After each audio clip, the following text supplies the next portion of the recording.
So for SOHCAHTOA, we're going to look at the angle. So angle A, the side opposite angle A is the 3. The hypotenuse, of course, is always across from the right angle, and that leaves the 4 as the adjacent. So sine is opposite over hypotenuse, 3/5. Cosine adjacent over hypotenuse, 4/5. And then the tan is opposite over adjacent, so 3/4. Then when we switch and we start talking about angle B instead, now 4 becomes opposite and 3 becomes adjacent. So the sine of B is 4/5, the cosine is 3/5, and the tan is 4/3. When we switch here to the sine of 30 degrees, now we're going opposite over hypotenuse is 1/2, √3/2 for the cosine, and the tangent is 1/√3. Then when I switch to the 60 degrees, opposite is √3, so √3/2, adjacent is 1/2, and then √3/1, or you could just say √3. For the 45, it doesn't matter which one you pick. Either one has an opposite of 1, either one has an adjacent of 1, and then the tangent is 1/1, which is, of course, 1.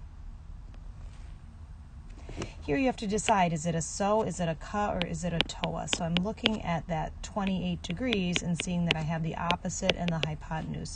So the sine of 28 is x/10. So I'm going to multiply both sides by 10 on a calculator, and I get 2.71. We always round to 2 places after the decimal. Here, for finding x, this is actually also a sine, it looks like. Sine of 54 is x/5.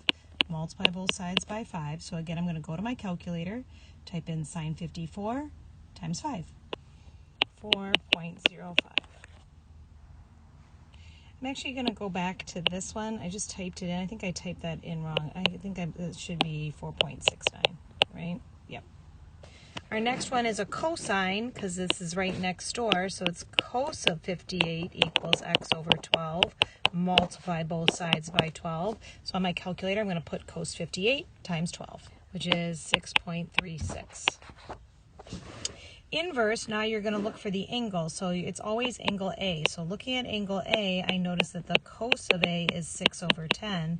So I'm going to type in my calculator second cos of 6/10, which is 53.13.